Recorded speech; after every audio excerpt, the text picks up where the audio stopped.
Hey there, it's Samantha Moe, certified parent coach and founder of Mad to Glad Blueprint. As you know, I am on a mission to help stressed out parents find ways of feeling more calm at home and finding strategies for calming their kids. And if you've been following me for a while, one of the things I talk about is how kids get their brain on fire. And so what I wanted to do today is bring in a guest expert, Kathy Flaminio, to talk more about strategies for how to calm that fire in the brain so parents have more sanity, kids feel more comfortable in their bodies, and ultimately families can be happier together. So Kathy, welcome. Hey, thank you. Thanks for having me. Absolutely. So a little bit of background on Kathy, and I just want to look at this extensive list of credentials here. We've worked together for some time. And Kathy is the owner of 1,000 Petals, and she's the Yoga Calm National Director of Training and Development. So her company is a holistic health and well-being training and consulting company. And what she targets is the science and practice of mindfulness and movement. She has a master's degree in social work and over 20 years of experience in regular and special educational settings. Now, Kathy is very distinguished, and as the National Director of Training Development for Yoga Calm, she's guided over 6,000 professionals in yoga-based movement and mindfulness and social emotional skills for classrooms, hospitals, home care, and therapeutic settings. Now, that's not all. So since probably 2010 or 2011, Kathy has partnered with the University of Minnesota Masonic Children's Hospital to provide trauma-sensitive yoga-based therapy for the Child and Adolescent Mental Health Unit and Chemical Dependency Dual Diagnosis Unit. I know that recently she was highlighted for bringing Yoga Calm to the Bone Marrow Transplant Clinic and is also adjunct faculty at St. Mary's University. So a really long list of credentials. It's really a pleasure to have you here today. So Kathy, thank you again for being here. Why don't you tell us a little more about your story? Yeah, I'm so excited to be here, Samantha, because I love what you do. And I think just championing, helping parents and kids really understand that we've got this amazing bodies of ours and how the mind-body works. And just real briefly, I was a school social worker in this school for about 20 years. And 10 years into my career, I thought there's got to be a better way of reaching these children who really were dealing with a ton of stress. And one day I literally said, we're done talking. I'm bringing in my yoga mats. We're going to do yoga. And I was thinking, okay, I teach yoga to adults, not really with kids. But within 6 weeks, I saw changes I hadn't seen in 10 years. And the changes are really kids understanding the real sense of self-regulation, what it means to be calm in our body and in our mind, despite our life feeling very chaotic. I just remember this one girl, really poignantly, this one girl looking at me like, what is this? I'm like, what? This place inside of me that's calm. My life is really chaotic. And I remember talking to her and saying, that's a place inside of you that's not disturbed by all the chaos. And not only did she learn that herself, so that empowerment was so huge. She didn't get a mom or a therapist or dad or a caretaker to help her get there. She could do that herself, and she was learning tools to do that. So that's how my company started, really, just very organically, trying something out. And now 10 years later, we've got so much research around neuroplasticity and how we can work with the mind-body connection. And so my passion is really to train, not just training people to go into settings, because I really want to empower parents and teachers and therapists how to integrate these mindfulness tools in their settings. So it's just hands-on integrated throughout the day. Yeah. I love that. And a topic that you and I have talked about in the past is that in the medical and educational settings, what we do is we see a lot of kids that have labels. So they have labels of ADHD, or they have a medical label of a child with a certain type of cancer or a certain type of trauma or mental illness. Yeah. And I'm curious what your take is on that and how Yoga Calm can impact kids who have these labels. Yeah. I think examples are the best way. So I can tell you about an example. I worked with this little second grader who is just so dysregulated. And he was so dysregulated, like he couldn't even make it to class. I had to meet him in the lunchroom to bring him upstairs before he could even go. And we ran, because one thing I know about the body, a lot of people don't talk about this discharge. Like when there is stress in the body needs to discharge. We see this in animals when they run or shake, and that's how the body releases. So we would have to do some running, and then we'd come back in my office, and we would do, this is my lovely tool, a lot of people have seen it, the Hoberman sphere, and we would do some breathing. So, and not only was I trying to get him regulated, I was trying to get me regulated, because I know when a child is dysregulated that I am the intervention. As the parent, as the therapist, as the teacher, that my nervous system needs to get grounded so their nervous system can tie in. And then after that, I said one day, I said, Johnny, you know what we're going to do? We're going to work on some balancing. We're going to work on finding that stillness. And he looked right at me and he said, oh, Miss Kathy, I can't sit still. My mom says I can't sit still. My therapist, I have ADHD. And I looked at him, this little second grader, and I thought, this is a second grader saying he has ADHD? So that day, I mean, that paradigm of his is very detrimental, because he begins to play that out. So that day we stood on our leg in a balancing posture for like 2 seconds. And I said, look at that, Johnny, you just balanced. You know, the next day, 5 seconds, 10 seconds. By the end of the year, he's like, anybody? And he was standing for 2 minutes on one leg. And was I, happy that he found that centeredness in his body? I actually was. Like physiologically, we call it the proprioceptive input, that he got those muscles to hug to the bone and he felt that calm in his body. But I also knew that he did not see himself as this kid with this ADHD, that I'm ADHD. And that was like a breakthrough. I really think that we get caught up in it takes weeks and months and years. It's moments. And he had that moment, to feel grounded and centered in his body. And it was life-changing. It was a new trajectory for him. Yeah, and I think that is so life-changing when kids can create a new identity for themselves. And my experience, because I have a master's in speech therapy since 2004, and so one of the things that I saw myself getting wrapped up into is I would be doing 30 or 60-minute sessions with kids who were really dysregulated, and I would feel really down on myself if we only had the last 2 minutes of success in a session. And what I've since learned by looking at child development and neuroscience and mindfulness is that if you can focus and provide some praise and positive reinforcement for those 2 minutes where something actually went well, that is the beginning of helping to increase a child's self-identity and self-esteem, because they start looking at the successes rather than the things that aren't going well.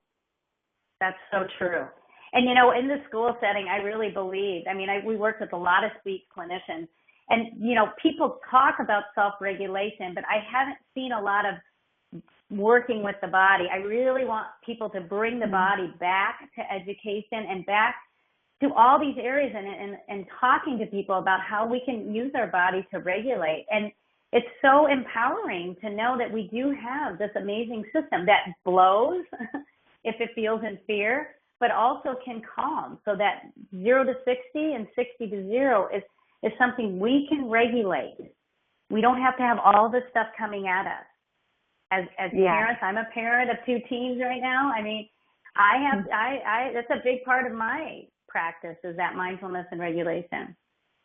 Absolutely. So there's a couple of points that you brought up that are so good, and I wanted to learn more about, share with us why it's so important to go in through the body rather than just talking about self-regulation. Yeah. Well, we think about how we experience things in our body, and our body, when it comes in, it comes from the back of the brain up to the front. The prefrontal cortex is the last thing to develop. So when you think about interventions, like where are you intervening? Are you intervening on how the experience comes in? I talk to a lot of people about, trauma resides in the nervous system, not in the event itself. So, hey, let's work with this nervous system. So what I discovered, I just started organically doing these yoga moves, not really even understanding the science. I knew somewhat of the science as a, yoga teacher, but not the intersection with mental health. And what I have learned is that if you can get this body regulated, if you can really start with that body, then the experience, the child knows it, like a social skill. Like I worked a lot with kids on getting along with others and teamwork and all that. Well, I started just working with the body. They were doing partner poses. And what they understood is like, oh, if I pull too hard with that person, they're going to fall over. It was a bodily experience. And then they could jump to the cognitive kind of explanation. So the yoga piece comes in, so yoga is over 4,000 years old. It predates religion. It's a technique used to really bring the body into the most optimal state. We call it the most optimal relaxed alert state. We have a blueprint for wellness. Our body moves towards that. We cut ourselves right, we form a scab and heal. So the ultimate thing of yoga is self-awareness, but the physiological piece is that it folds the body in these 6 directions. So we take the spine and we fold it forward. We take the spine and we fold it back. We go side to side and then these little twists. And what that does is it activates and relaxes the body into its most relaxed alert state. So I tell teachers a lot. I have these posters. You can kind of, I don't know if you can see. We've designed these little posters of movement that we put in classrooms, to set up relaxation stations so the kids can start to intervene in their body rather than sit. So you've got your cervical, spine and your lumbar spine, and anytime those 2 parts of your spine are connected to the parasympathetic nervous system. So your relaxation response. So anytime, for example, you move into a forward bend, you start to click on that relaxation. So I always tell people, if in doubt, fold the body. And you'll notice that most kids that are all over the place and are bumping into others, they're trying to figure out, first of all, where their body is in space. So anytime that they can get that compression in their own body, and they can do it themselves, they can, the balancing postures help, or the like a downward dog pose where they're moving upside down and pressing in the floor. That gives them input into their joints, where they are in space. But to me, as far as the mental health, they're clicking on that parasympathetic nervous system. So that inversion where their head below their heart, you're also getting into that whole system of relaxation. So it's super empowering. So it's empowering to know. We talk a ton with kids. I mean, I'm talking 4 and 5-year-olds, and we talk about their little, we use the hand model of the brain, and we explain the brain that we want to calm that amygdala, and we do it through breathing and moving. What happens is our interventions as parents and as educators, we do what we call upstairs interventions, which are more talking. As I always think of the Charlie Brown, wah, wah, wah, wah, because that's kind of turned off. And so we need to speak to the lower brain, the amygdala. And how do we do that? Breathing exercises, music, and then this beautiful system of yoga. I think that's so beautiful. And in my Mad to Glad blueprint, what I talk a lot about with parents so that they can have some concrete strategies is they learn what the hidden landmines are that with this brain model, for those of you who don't know, amygdala can hold on to trauma and that stress response. And so what happens is we flip our lid.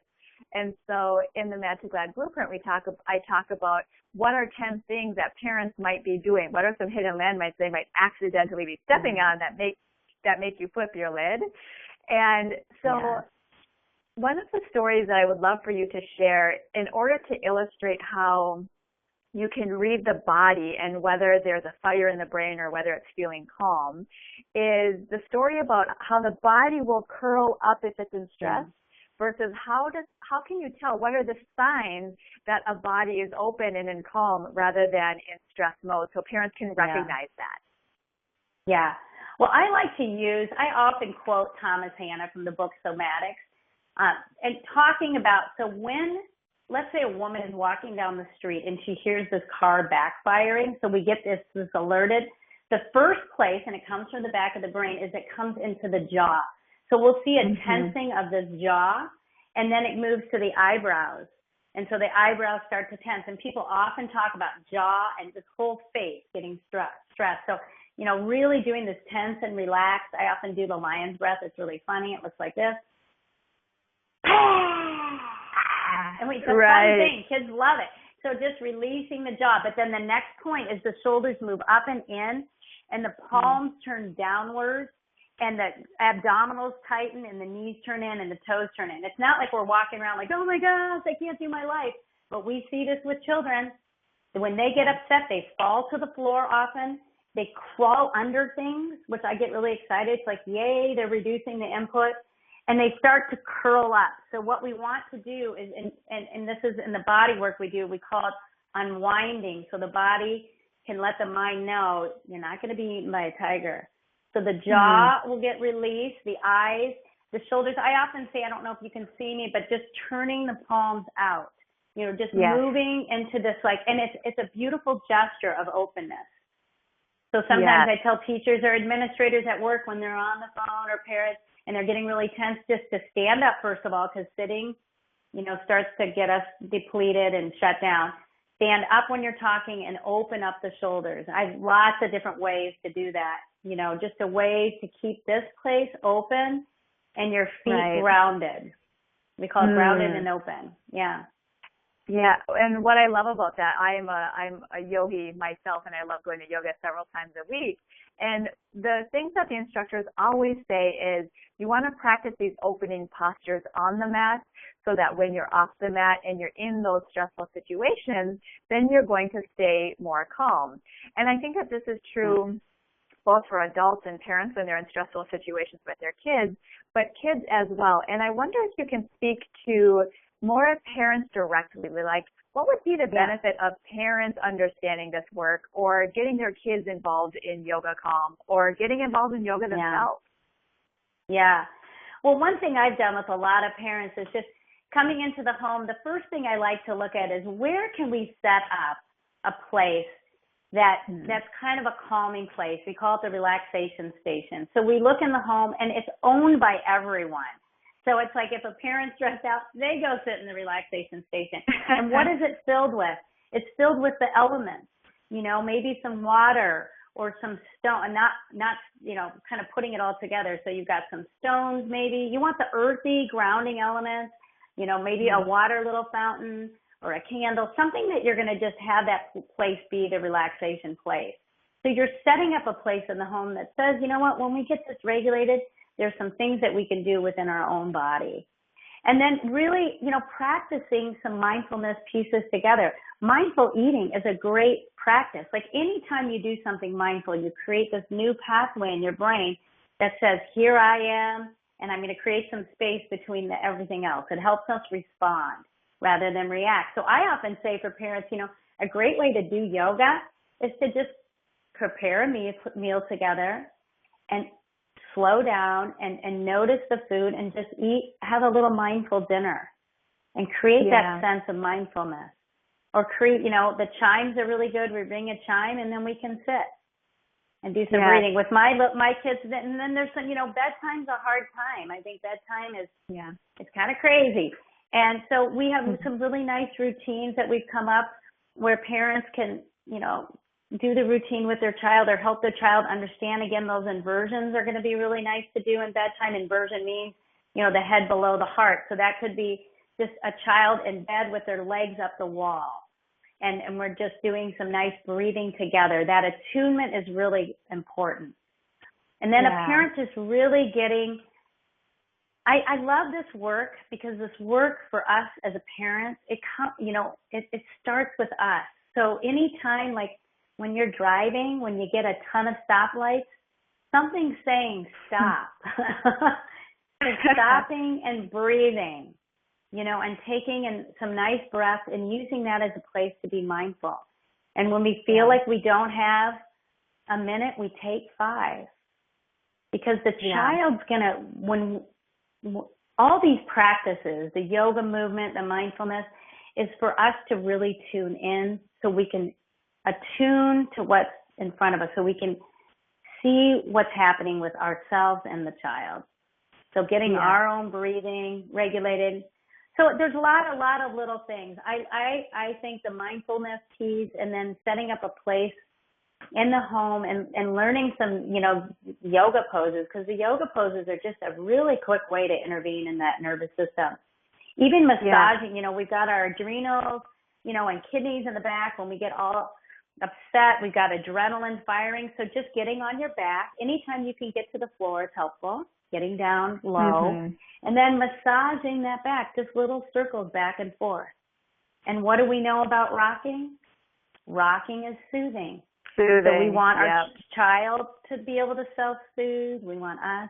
And I love to do partner stuff with parents and children, like teaching children. You know, we usually teach in the school, so then the kids come home. This is how the yoga calm has really gotten into the homes, because it teaches, you know, the kids are like, Miss Kathy's got this ball. You really need to do some breathing. And so the children come home and teach the parents some poses. And I love to teach some partner stuff with parents and kids, where actually not only is the parent like doing some, you know, helping assist the child, but the child's like stressing the parent. And it's just this beautiful way to just relate to each other without talking, just as human beings, not even roles, not parent or child, just as, you know, human beings together, you know. Yeah, I think all of those mindfulness strategies that you've just covered in there are so helpful, and they're so powerful. And the trick of it all is really just doing it. It's not just talking about it and learning about it. It's doing it. And there's two things that are really key that I teach in my Mad to Glad Blueprint. One of them is that for disciplines and consequence strategies, I have a system that I like to give parents.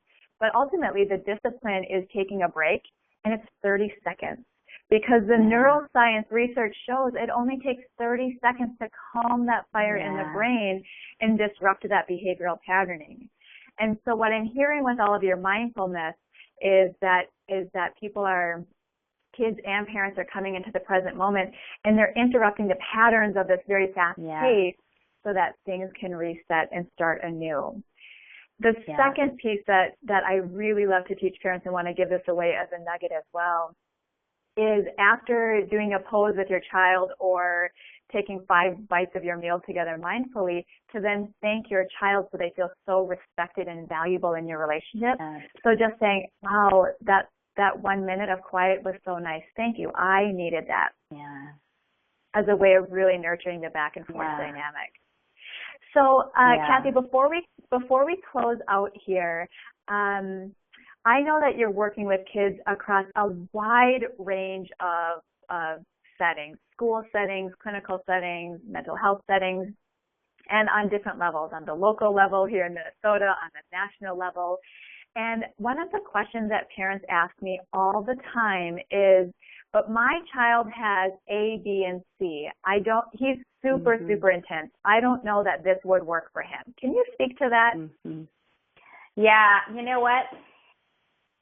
What happens is the intensity is a dysregulate. There's a lot going on. And I think the most important thing is, you know, this is another tool in the toolbox. And we've had so much success. I mean, I've had kids be like, what are we doing? I'm not doing this. This is dumb, or this sucks, or whatever. But I'm telling you, it's that moment that we have really almost had everyone get. I mean, we just have to intervene in different ways and what their interests are. Is it sports? Is it music? Is it they're feeling totally stressed out and intense, you know? And so but combining with what their interests are is going to be really helpful. But anybody that feels that place, and I'm not talking 5 minutes like you said, I'm talking if you feel inside that 3 seconds of just calm, it's deeper than calm. Calm's not even the word. It's a deep knowing. And once kids get that, they want it more. And so I always just say, hang in there. You know, we do a lot. If a child is upset, we're not going to be like, all right, we're going to breathe. We're going to move that energy. It's like, and get it out, and running and releasing. And we're going to use the body. We're going to watch. What I would say, Samantha, is for parents is just to really watch their children and what their bodies are doing. And then say, you know what I noticed when everything's calm? You know what I noticed your body's doing? Do you know what your body's doing? And they often say no. Do you know why you don't know? Because we're not online. So I bet you can know when mommy's getting offline and I won't know. So I want you to tell me, but this is what I'm noticing. I'm noticing that when you get really upset, you fall to the floor and you start screaming and kicking. And I think your body really likes to go to the floor. So you know what? I thought we would practice a few of these things. You tell me how these feel. That's their body. I don't know how it's going to feel. Or you know what I noticed? When you get mad, you tear things. You like destroy things. That wanting to just pull away and just get out. You know what? Let's try wood chopper. It's like, and you're doing this when they're calm. You're doing this at a totally different time after you say and notice, hey, what did you notice mommy does? What do you think I could practice? So we're partnering in that, you know. We're all learning because we blow our lids and we have no idea. My children are always telling me. In fact, I always laugh. Someone's going to have a camera in my home and say, is that the yoga calm lady? It doesn't look calm there. That time is not calm. So it's, you know, it's a daily practice. But I think really when people get this feeling of sense of deep calm, and I would say efficacy, I don't know the word. It's just a real great place in your body where you just feel centered. And once you feel that, you want to go back there. And so these are some tools. And it's a variety of tools because every kid is different, you know. And I don't know. I always say I'm not in your body. I only can see what I'm seeing, but I'm not in your body. You have to tell me.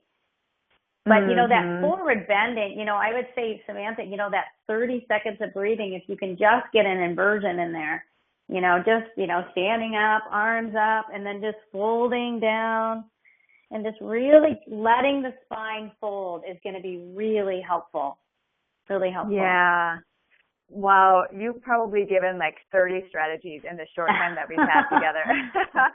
And I thank you so much for your time. And I know that a bunch of people watching are going to say, how in the heck do I get in touch with Kathy? So how can people get in touch with you and the work that you're doing?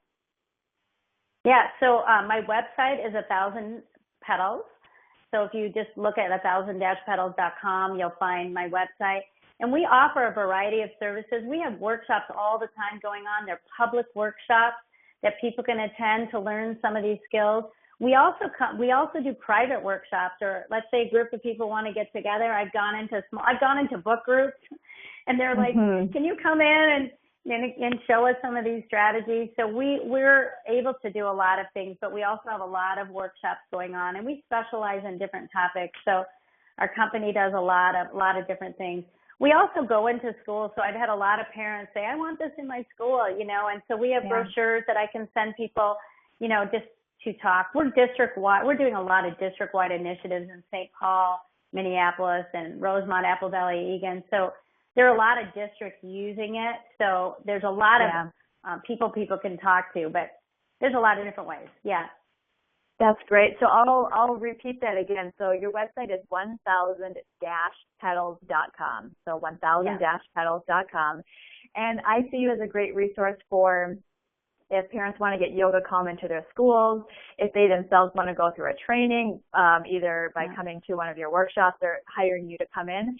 And I know that you've trained, I think it's at least 6,000 people in yoga calm. So there are all of these yoga studios around St. Paul and Minneapolis, Minnesota, for sure, I know of, that specialize in running classes for kids of different ages. So if they wanted to get in touch with a class to get their child, is that something they could find through your website? Tula Yoga and Wellness is one of our main studios where we offer children's classes and teen classes. And one of the unique offerings at Tula is that a parent can go to a yoga class and the kids go to a yoga class. So the parent can get yoga and the kids, and that's really unique. That's something I've always wanted to have. So, and then they can do some things together. And there's some family yoga. So Tula Yoga and Wellness is in St. Paul. Yep. Great. I love that. So I know that we're both passionate about helping stressed out parents and stressed out kids. Is there anything else that you wanted to add today? No, I just am so grateful for what you do, Samantha. I know we've talked about it, but I just love what you do, and I love your strategies, and I think they really partner with some of the work that we do. So there's a lot of resources out there, and I think the biggest thing is just to I often say to kids and parents and myself daily, it's like at some point every day, a child everyone needs to know that there's nothing to do or accomplish, that just you being is enough. We need to provide that because there's a lot of pressure going on, and academically and physically and emotionally, there's a lot of pressure. And I think it's just so paramount that we just slow. The body is slower. The body time is slower. We need to slow down. Yeah. And like I use this little motto too, be where your feet are. Just stop and be where your feet are. And when you can really be where your feet are, it will bring you to the moment. And when you're in the moment, that's why it's called a present, because it's the present moment. It's the gift of being very present. So, yeah, I'll leave it with that. Beautiful. Well, thank you so much for that, Kathy. Yeah. I so appreciate your time and your wisdom. And again, if anybody wants to get in touch with Kathy and the way that she's doing outreach, please visit her website, 1000-petals.com. Thank you so much. All right. Talk to you later. Thanks so much. Thanks. Bye-bye. You're welcome. Bye-bye.